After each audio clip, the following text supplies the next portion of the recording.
Hey, I'm Ben Ufana, and today I'm with Heather.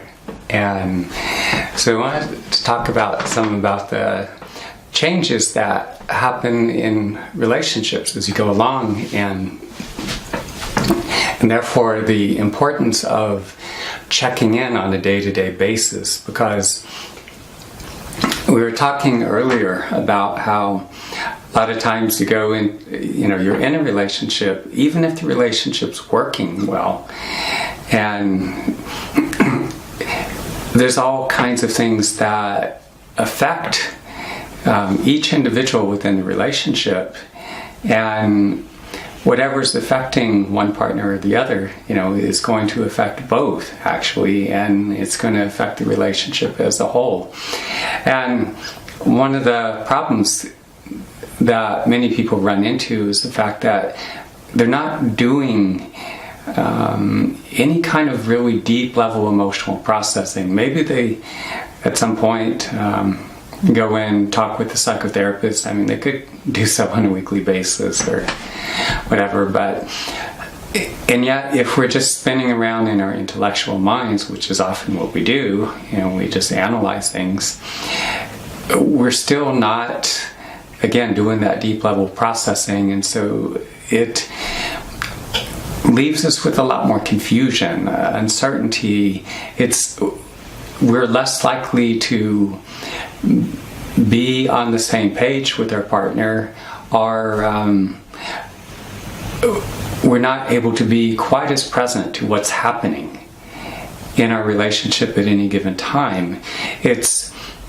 We could have all these changes taking place within the relationship, and yet we're not fully registering what's going on. Our mind's just off somewhere, and maybe that person that we were seeing, they're thinking, they're feeling differently, they were saying and acting in a certain kind of way at one point, like a few weeks ago, or maybe even yesterday, and then we get to the present day, and it's just a whole different thing going on. I mean, they're feeling different, they're saying and doing different things, and it can be confusing as hell, especially these days, because a lot of people are so massively incongruent. And so in order to make sense of that, we need to be doing a lot of the deep level processing, which I'll explain that a bit later. But Heather and I have been working together for a while, and she was, at one point, you were seeing somebody, and you were actually living with them, and things were changing, like you were changing as an individual, and he was pretty much like same guy. He wasn't, I think he was smoking a lot. Yeah, so I started doing sessions, really trying to work on myself, and actually at the same time when I was starting to do sessions, he started to smoke more and more pot. He was drinking more alcohol, just becoming even more and more non-communicative with me. There was, at one point near the end, there was almost no talking between us, and we had been trying to move to a different city at that point, which obviously didn't end up working out. So as I continued to grow and kind of realized that this really wasn't working, he just stayed the same and kind of backslid into things that brought him comfort. Further into his dysfunction. Right. Okay. And what was happening with you internally? Like, how were you changing at that point? So I was becoming more aware of just how I was feeling on a day-to-day basis, how our interactions made me feel. How I became aware of like how I felt inside, when I would come home after a really long day and he had decided not to go to work and the dishes were, piled 8 miles high and the house was a mess. So I just became aware of these things that, before I probably would have, dismissed or not even acknowledged. So I became aware of them in myself. And I realized that this was just not a situation that I wanted to be in. So there's I feel a lot of it had to do with the work we were doing. It's like your self-awareness was increasing. Yeah. You were just much more cognizant of the reality of the guy himself, Right. and the whole chemistry between you and him, and how you were feeling in response to it. You were just feeling more and more the incongruence between him and yourself. Right. And yeah, there's I've had a lot of times in my own life where we all do, for that matter, but being in a relationship, seeing somebody, it could be somebody that I had recently started seeing, it could be someone that I've been in a relationship for some time, and that person changes. They're just in mentally, emotionally, they're just in a different space. They're behaving differently, and it's like, what do I do? And it's many times it could be confusing as hell, and sometimes we meet someone and we feel like we're really connecting with that person, and then they're acting weird. They're just being really strange and distant and non-communicative and flaky and all kinds of things. And so what I find that is so crucial to do on a daily basis is when we're connecting with somebody, especially if we're in a relationship with them, we need to be able to check in to one, acknowledge what's happening in the relationship. Where are you currently? Are you still in really good space, like you're communicating and you feel like that loving exchange, that you really you care about each other and you can feel it, and you have that partnership and it's working. That's good when you have that. Even when the relationship is in a good space, if you check in, and you could even feel that love and that connectedness between yourself and the other person, then you can breathe into that, acknowledge what's happening and that feeling of love and connectedness, and you breathe into that, follow the feelings and sensations. It actually helps to deepen that connection between you and your partner. In relationships, it's invariable that there will be conflicts, there will be issues that arise. It's just how it works at times, even in the best of relationships. And if there are disagreements and misunderstandings, and when that comes into your awareness, again, acknowledging what's happening and how do you feel in response to it, where the feelings are situated in your body, and you breathe softly and deeply, following those feelings and sensations. And as you do that, it helps you to process those conflicts or those issues, come to a place of resolution, so you're going to have a greater understanding of your partner, yourself, how you're responding or reacting, your needs, your partner's needs. That's all critically important. Now, if you met somebody and you felt like you were really connecting and that person weirds out or something, all of a sudden is like not returning your calls or texts, or and that's typical. Why does that happen? Because people are so damn incongruent. When you have people that they don't process their own emotions. A lot of people do what's primarily called avoidance coping, where they don't want to look at things, they don't want to face issues, and so consequently they don't learn, they don't grow, they don't mature, and they're in their confusion. But the fact that people go through their lives avoiding issues, and when something's difficult or uncomfortable, they push that down. And so when people habitually do that, they don't have much of a foundation. And with all that, all those conflicted thoughts, all those conflicted emotions, everything that they're not processing, it's this jumbled mess inside. And so again, without that foundation, there's not a whole lot of congruence within the individual. Their feelings can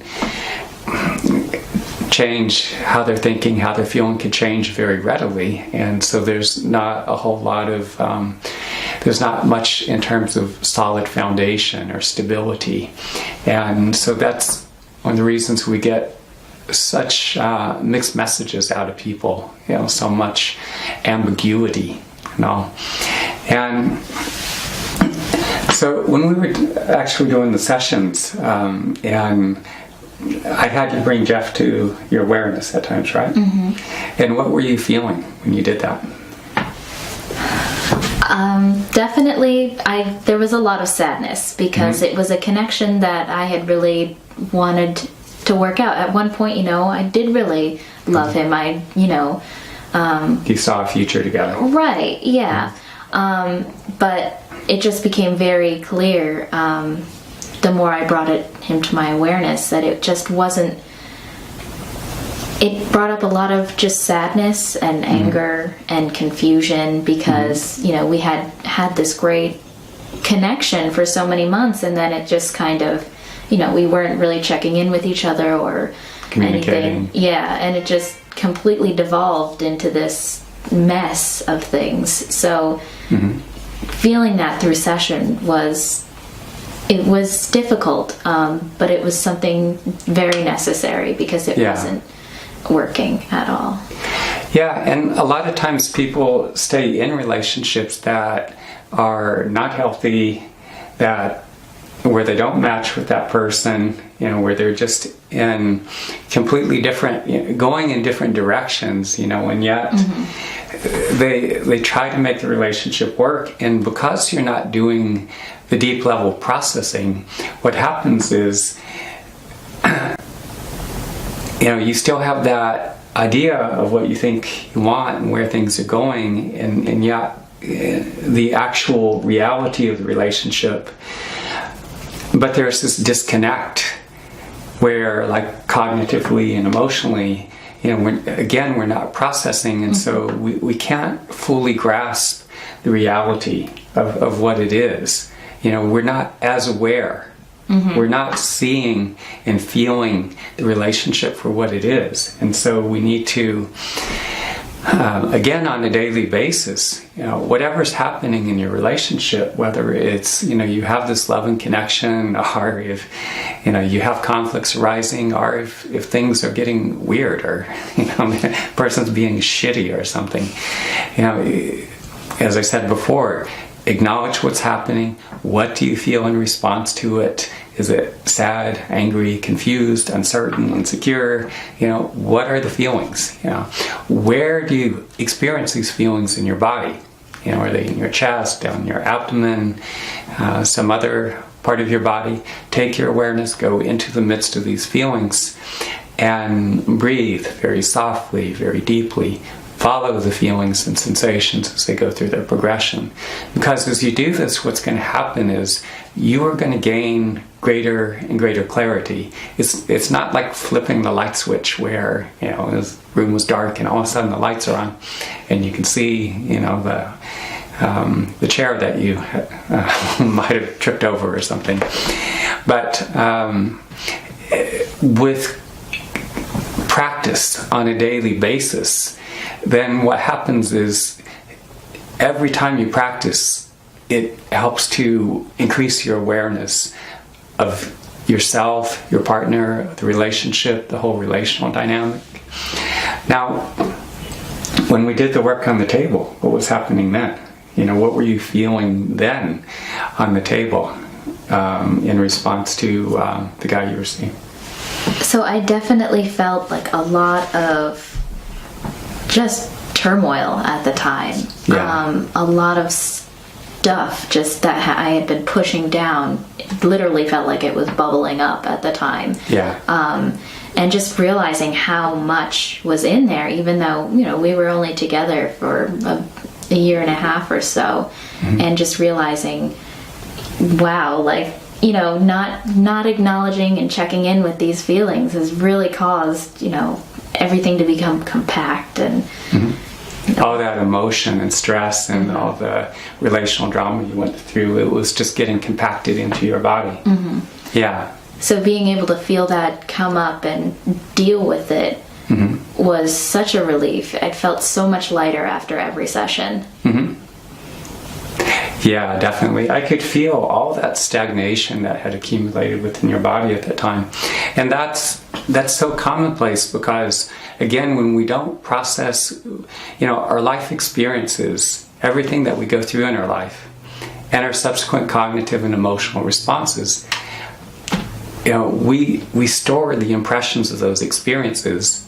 We store our own emotional responses, especially that which we do not digest, and our cognitive thought processes. Like, you walk into a room sometime and maybe somebody's really angry or upset. Without them saying a word, you feel it. And sometimes you feel a little on edge. You feel uncomfortable because you feel that anger coming off the person. So emotion has substance to it.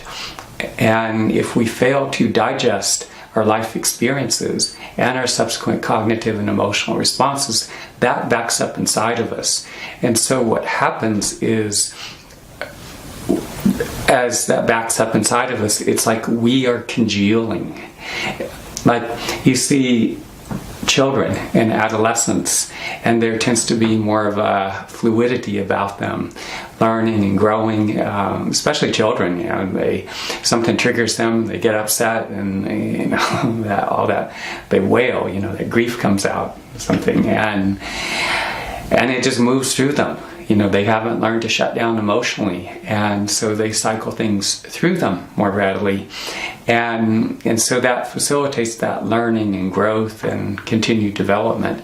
And you don't have to have some big cathartic, overwhelming reaction or something, but you do need to be able to work with your emotions, and the more we do so, like, I know in my own experience, I've had relationships where for whatever reason it wasn't working all that well, and I was in a really stuck place. Maybe I wanted the relationship to work. I was really attached to someone. I wanted to be with someone. I had a lot of confusion around all that, and so what I would do, this is my daily practice, is I just take whatever's happening in my life, bring it into my awareness. As I said before, acknowledge what I'm feeling, where the feelings are situated, then I go down into those feelings, breathe very softly and deeply, and in doing so, whatever challenges we face, whatever areas of difficulty that we encounter, and when we feel ourselves getting jammed up or stuck and not flowing with that, then we need to be working with this practice, because it helps us to process wherever it is that we're getting jammed up cognitively and emotionally. And then in awakening this innate healing intelligence residing within the body and mind, by doing so, what happens is it activates this creative problem-solving capability within our body-mind. And so we get more insight, we get more understanding. Our vision opens so that we can see more clearly. We can, instead of being, we have a different kind of a sensing that comes through feeling, but when we're shut down emotionally, which so many people, again, something feels uncomfortable, okay, don't go there, don't look at that. But in doing so, that blinds us. We lose that ability to see, and there's a tremendous amount of information that we get through feeling when our feeling senses are engaged. And so the more you work with this practice, what happens is it just further refines or cultivates that feeling sensitivity, so that you have a greater and greater empathic awareness greater self-awareness overall, greater awareness of the people with whom you interact, and the whole relational dynamic, and all these different areas of your life. You cultivate this emotional intelligence, also your intellectual range opens up, and it gives greater freedom and flexibility. You become more adaptable. This is an important part of what keeps you moving and growing. You're cultivating this fluidity so that you can take your life experiences and your subsequent cognitive and emotional responses, and you could utilize that as fuel for your continued growth. And so what's happened, as we continue to work with the sessions, and you left him, you moved out, and so how have things continued to progress from there? So from there, after we broke things off, I found that I was just more in touch with what I wanted and what I was feeling overall. So I ended up, moving to Boston afterwards, as opposed to moving to, the city that he had wanted to go to. So I just found that personally, I was more aware of what I wanted and what I needed, and how I was just feeling in general. Yeah, it's taken a lot of courage, because you, before we were in Albany, and I think the growth potential there was pretty limited. It just didn't offer as many opportunities. And, being that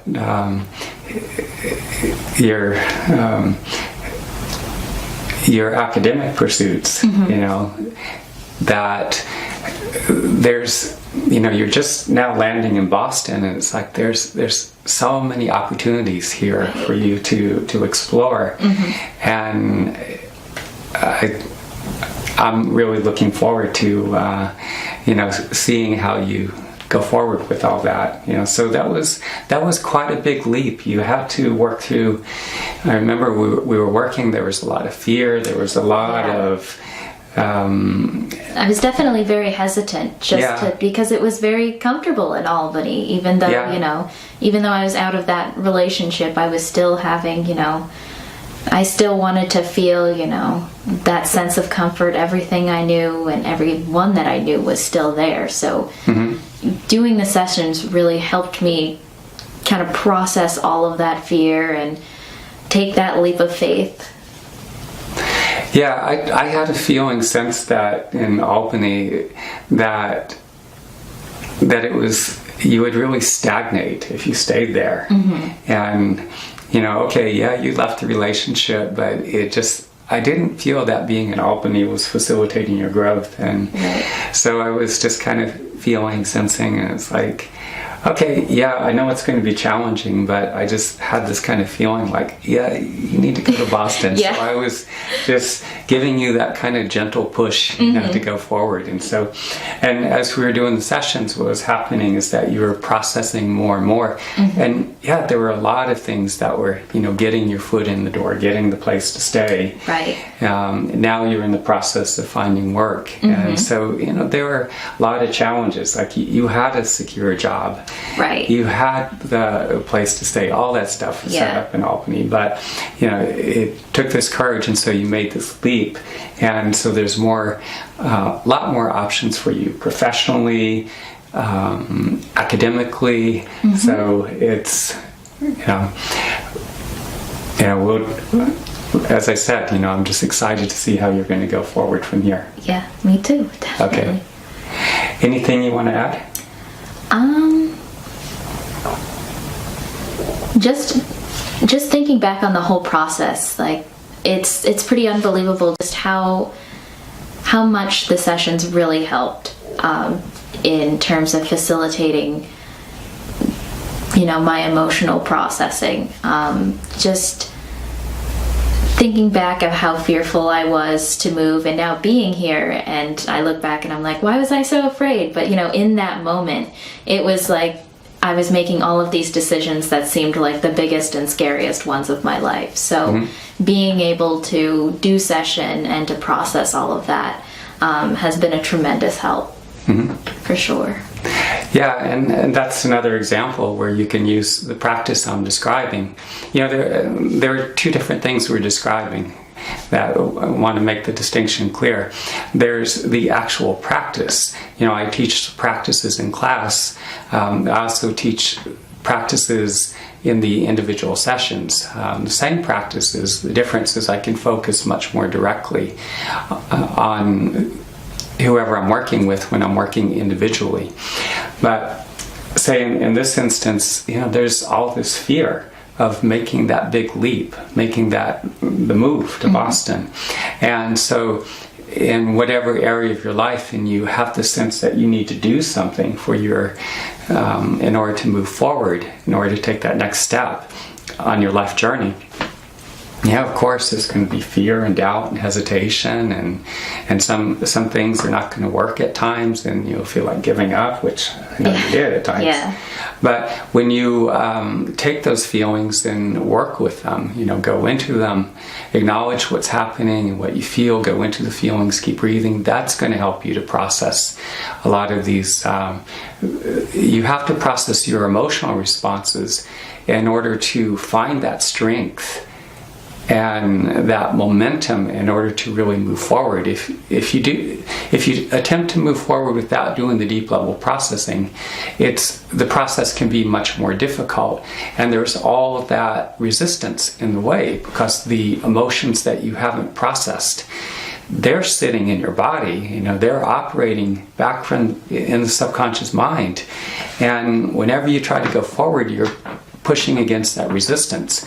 But the more you can do the deep level processing of the emotions, and what happens is it creates that, there's more of a sense of relief, there's a sense of resolution, and you start feeling more strength, more at ease with, as the fear abates, there's more of an ease, and you're more at ease and more confident just to go forward. Now, the other part of the work is when we work individually, the work we do on the table. The fact that I trained with a traditional Native American doctor. In my own training, it's rare that I find somebody to work on me individually. So what I do is I go alone into the mountains to fast for 4 days and nights without food and water. And very intensive, very powerful process. I feel this intense presence just come into my body at times, and in some instances it would be taking these life experiences, even a lot of the early traumatic experiences I'd gone through, I'd be reliving them, and they were still very much alive in my body, and pulling the strings from, and yet I wasn't all that conscious of them, and yet I'd go to the mountain, the vision quest, and all that would be coming back into my conscious awareness. I'd be reliving it, and I could feel that I was digesting all those experiences, my subsequent emotional response, and it was like building this new foundation. And so not everyone's going to go on the vision quest. I mean, it's quite an ordeal. I mean, it's tough being up there on the mountain without food and water that 4 days and nights. And yet many of the native people would utilize the traditional doctors, people working in the capacity that I do now, that those of us who work on this level, we act as conduits. We allow a greater presence to work through us. And so as I work with people individually, this presence is coming through, and it takes all these areas, where say for instance you're holding all that stagnation in your body, those experiences that you hadn't processed, and it's like transmuting that content. You're actually you go into this very deep like altered dream-like state. Yeah. And so you're like digesting that whole experience, all the emotions, and then at the same time, that's one of the challenges that I face, is that doing all this work, it opens up your senses so that you see much more Yeah, I was going along a while ago, and my DSLR camera shut down again, annoyingly so. And they do that. They run for a limited amount of time, and they have this thing where it just automatically shuts down so that it doesn't, I guess, overheat. I think that's what I remember was explained to me before. Anyway, yeah, so my training is going through the Vision Quest, and October of this past year was my 52nd time, and part of the reason I've continued to go just over and over and over is because we all face these challenges in our lives. There are so many challenges, especially for me, having learned from a traditional Native American doctor and working in this context, bringing this work into our present day tech-infused modern day world. But in any case, very few people are going to go through the Vision Quest, and so because of the fact that it is such an intense process, and yet what I started to say a while ago is that many of the Native people, most, I think just about all, that in historical times would work with their traditional doctors at various points along the way. And so those of us who function in this capacity, we act as conduits. And that, having gone through the Vision Quest, first we go through an apprenticeship with one of the older doctors towards the end of his or her life. And these, our mentor, the person we apprentice with, will actually transmit a portion of the healing gifts or powers that they possess. And as they do that, when we receive this gift or this transmission, as it's called, then we have to earn the right to work with that kind of gift or healing power. And so what that entails is going on the Vision Quest. As I've learned it can vary some from different tribes, but as I learned from my mentor, it's going alone to fast in the mountains for the 4 days and nights without food and water. Now, again, most people are not going to go on the Vision Quest. I think about 5 people I've worked with so far have gone. But, I've worked with thousands of people over the years. But the fact that I've gone through the Vision Quest and many of the Native doctors all throughout time is that we act as conduits. We allow this greater presence to work through us to facilitate healing that would not otherwise be possible.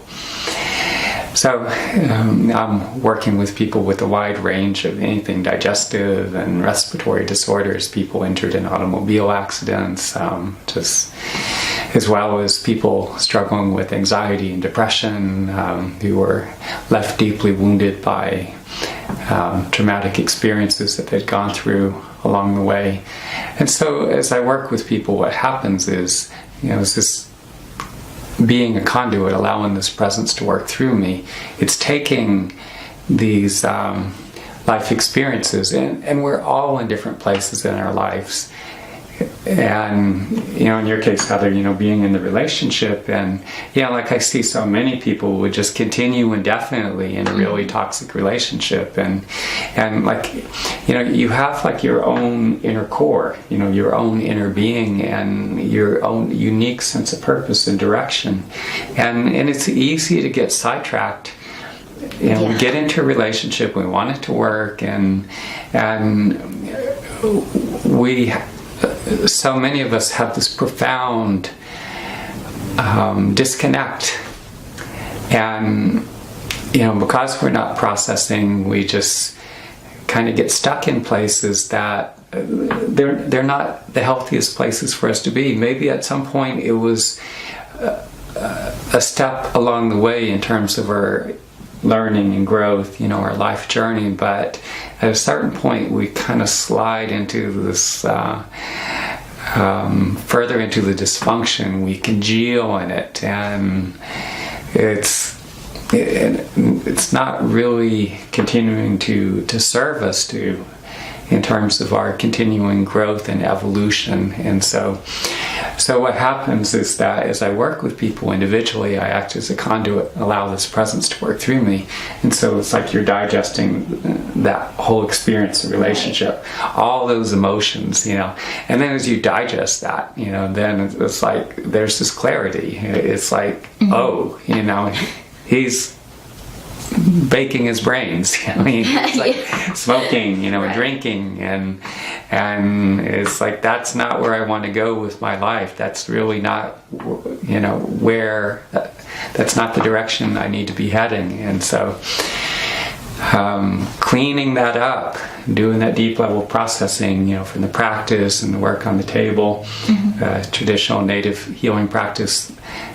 Where I act as a conduit, it facilitates this deep level cleaning and processing and building like this foundation that, you know, many people lack the foundation, the connection to the deep internal core self or being, and looking into the aura. There's a lot of structure that, you know, again, when you do this work, it just opens your senses, so you see so much more that.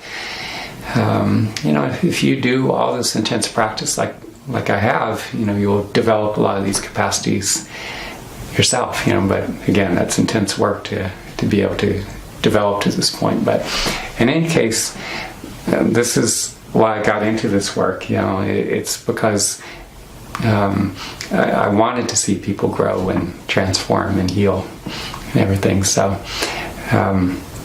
I've gone on for quite a while. Anything else you want to add before we wrap up here? I think that's just about it. Yeah. Okay. Yeah, I think that's good for now. So I'll leave you with that. Bye for now.